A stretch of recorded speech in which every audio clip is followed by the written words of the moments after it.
เนี่ยบัวเหวตังหลูเจียมนั่นน่ะที่จันเยี่ยมนะดาวถนนริมโขงเกียจิงเซียนนะนี่เบื่องาน4แผ่นเพื่อสงกรานต์4แผ่นดินนะเดี๋ยวนัวบัวเมียนบัวมิวหลายว่ามาอยู่ฟ้าจงกัวหลายเยี่ยมจงกัวเยี่ยมฟ้าจะเล่าเยี่ยมมาเตะมาบางส่วนอยู่เจียวว่าเวียดนามหานิวตายมาแข่งเรือหานะพวกนั้นนินเป็นเมียนบัวเมียนฟิงอิวเมียนนี่กันนะเพราะแต่หมายมาซองปุ๋ยมาลุย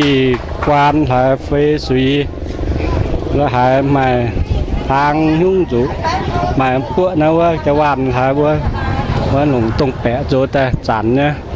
มันก็ว่าจังอยู่เมียนถ้าต่อต้องการนะตรงน้ำห้อยนะ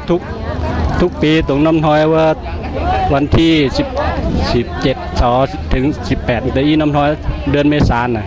แต่อีน้ำห้อยน่ะนี่ว่ามาทุกปีตายท่านตายยาวนะยันรวมหลายแต่เช้าหมายกันได้มีเมียนนี่กันได้หลายอีสานได้ยบัวตู้ฐานะออกเซนั้นแต่กันนะเซเป็นบัวเมียนเนี่ยลุยเหาละหายออกเนี่ยนะจะตายนะในบัวมาเชียนยุงเนี่ยยบัวมปุงแต่น่าเซเป็นเตายบัวว่าจันเล้าปุงออกนะบัวตัวตายหมายจันเจียงนะหายออกเนี่ยนะยบัวตายหมายแต่กันนะละหายอยู่เชียงมิงแต่น่าอยากเป็นต้นยบัวจันเล้าเนี่ยมัวหรือว่าตัวตายตายหมายเป็นต้นนะหายเนี่ยแต่มันอยู่นะหรือว่าเป็นว่าจันเล้าเนี่ยไม่เสียนหรือว่าจอตายหมายนะหายหรือว่าเตเป็นบัวเมียนเนี่ยกันนะเสียตอนส่งตาหมายยามได้จันท้ายเตะมาเจอหรือว่าโตนเตอีเจียหอยตัวตายหมายแหมปุ้งเตน่าเซเมียนหมัวหรือว่ายามท้ายเตะแทงหมายต้นนะหายสองน้ำโห